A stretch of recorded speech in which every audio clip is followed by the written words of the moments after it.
Hello everyone, today we will discuss about probation of offender act 1958। ये act पूरा ही पूछा जाता है एग्ज़ाम में, आपको पूरा ही लिखना पड़ता है, तो हम पूरा एक्ट ही करेंगे। जो सेक्शन इंपॉर्टेंट नहीं है वो हम नहीं करेंगे, ठीक है।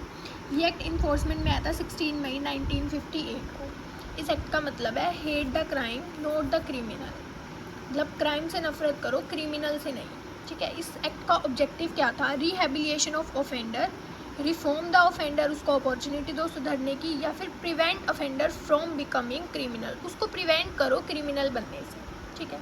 ये एप्लीकेबल होता है होल इंडिया पे सेक्शन 1 के अंदर, जैसा कि बताया गया है। इसकी नॉन एप्लीकेबिलिटी सेक्शन नंबर 18 और 19 में बताई गई है। सेक्शन 18 में बताया गया है सेविंग, कहाँ कहाँ पर ये एप्लीकेबल नहीं होता है। सेक्शन 31 रिफॉर्मेटरी स्कूल एक्ट के ऊपर एप्लीकेबल नहीं होता। सेक्शन 5 सब close 2 prevention of corruption act के ऊपर एप्लीकेबल नहीं होता, और जुवेनाइल ऑफेंडर और बोस्टल स्कूल के ऊपर एप्लीकेबल नहीं होता। सेक्शन 19 में बताया गया है कि जो ओल्ड सीआरपीसी का सेक्शन 562 है ना, वो इस एक्ट के ऊपर अप्लाई नहीं होता, लेकिन जो अब हमारी न्यू सीआरपीसी है उसका सेक्शन 360 के ऊपर अप्लाई नहीं होता है, ठीक है। अब बात करते हैं हम सेक्शन 3 की। सेक्शन 3, 4 और 5 में कोर्ट की पावर बताई गई है कि कोर्ट के पास क्या क्या पावर है। सेक्शन 3 में कोर्ट के पास पावर है कि वो रिलीज़ कर देगा ऑफेंडर को एडमोनिशन पे। एडमोनिशन का मतलब होता है वार्निंग देने के बाद, ठीक है। अगर उसने कोई भी ऐसा ऑफेंस कमिट किया है जो कि सेक्शन 379, 380, 381, 404, 420 आईपीसी के अंदर बताया गया है, जिसमें इम्प्रिजनमेंट जो है वो लेस देन 2 ईयर्स है, तब ऑफेंडर को रिलीज़ किया जा सकता है वार्निंग पे के दौर पे, ठीक है। क्या क्या है, मतलब उस प्रीवियस कन्विक्टेड नहीं होना चाहिए, वो केस जो भी सर्कमस्टांसेस है उस केस के वो देखे जाएंगे, ऑफेंस कैसा है उसका नेचर देखा जाएगा, ठीक है। और करेक्टर देखा जाएगा ऑफेंडर का, करेक्टर इन द सेंस कि वो हैबिचुअल तो नहीं है, फर्स्ट टाइम किया या किस तरीके से किया, वो सारी चीज़ें देखी जाएंगी। अगर ये सारी चीज़ें सही लगती हैं तो ऑफेंडर को वार्निंग देकर रिलीज़ किया जा सकता है, ठीक है।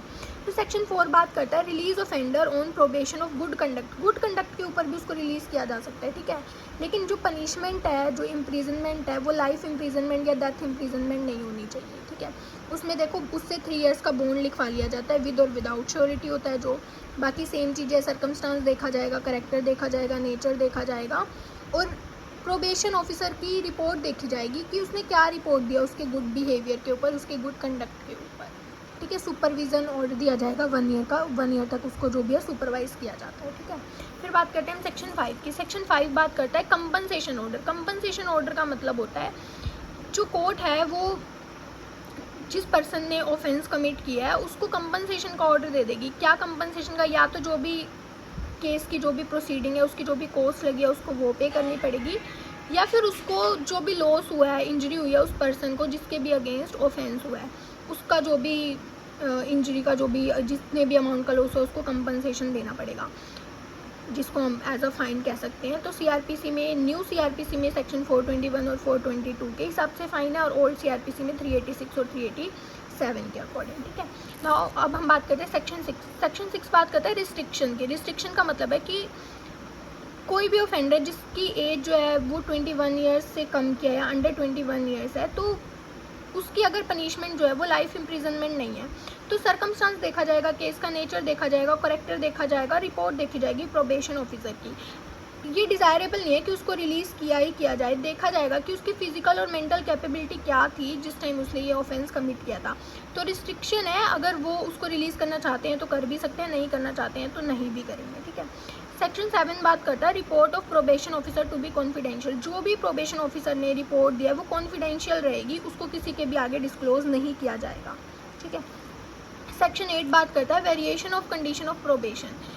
कुछ कंडीशंस लगा दी जाती हैं ऑफेंडर के ऊपर या उसकी श्योरिटी के ऊपर। अगर श्योरिटी रिफ्यूज़ करता है कंसेंट देने से उस वेरिएशन के ऊपर, तो कोर्ट ऑफेंडर से पूछेगी कि आप फ्रेश बॉन्ड के अंदर आना चाहते हो या नहीं आना चाहते, ठीक है।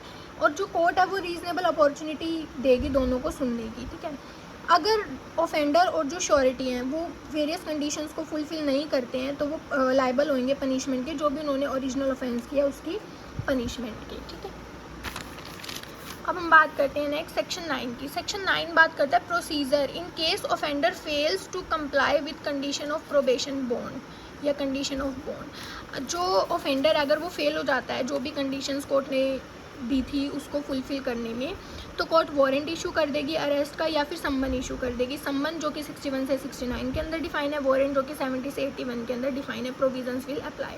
उसमें इंक्वायरी करेगी, ट्रायल करेगी। अगर कोर्ट सेटिस्फाई हो जाती है कि हाँ ये सच में फेल हुआ है कंडीशंस को कंप्लाई करने में, तो उसको ओरिजिनल ऑफेंस की सेंटेंस दे देगी और 50 रुपीज़ पेनल्टी लगाएगी अगर फर्स्ट टाइम फेलियर है तो। डन। फिर section 10 is not important, provision as to surety.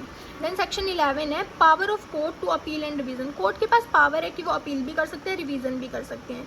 कोई भी कोर्ट ऑर्डर पास कर सकती है, एपिलेट कोर्ट को, हाई कोर्ट को। वो सेट असाइड कर देंगे पनिशमेंट को, लेकिन वो जितनी भी पनिशमेंट है उससे ग्रेटर दैन पनिशमेंट नहीं दे सकते हैं। ठीक है, खुद के ऑन मोशन पे भी अपील या रिवीजन कर सकते हैं। ऑफेंडर अगर कुछ कंडीशंस को डिनाई करता है तब भी, या फिर एप्लीकेशन देता है प्रोबेशन ऑफिसर, या फिर एप्लीकेशन देता है ऑफेंडर, तो इन केस पे अपील भी हो सकती है, रिवीजन भी हो सकती है। ठीक है।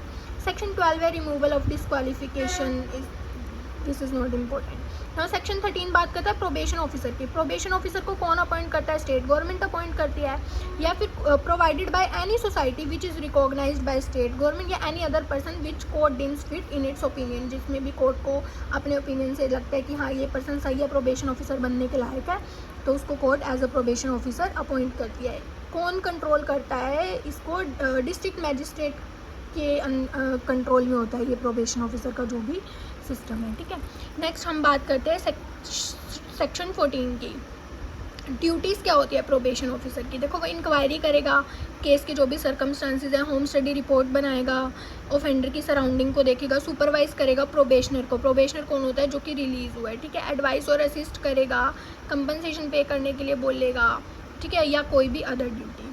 सेक्शन 15 बात करता है probation officer is a public servant. Probation officer कोई भी पब्लिक सर्वेंट हो सकता है under section 21 of IPC। Section 16 बात करता है protection. Protection action taken in good faith. अगर प्रोबेशन ऑफिसर ने कोई एक्शन लिया गुड फेथ में तो उसको प्रोटेक्शन मिलेगी, उसको कोई सज़ा वज़ा नहीं मिलेगी होएगी। सेक्शन 17 बात करता है rule making power. Rule making power किसके पास है? स्टेट गवर्नमेंट के पास है, और स्टेट गवर्नमेंट भी किसकी अप्रूवल से रूल बनाती है? सेंट्रल गवर्नमेंट के अप्रूवल से। सेक्शन 18 हम स्टार्टिंग में डिस्कस कर चुके हैं, सेविंग, और सेक्शन 19 ऑलरेडी हम डिस्कस कर चुके हैं। तो ये था हमारा probation of offender act. I hope आप लोगों को समझ में आया होगा।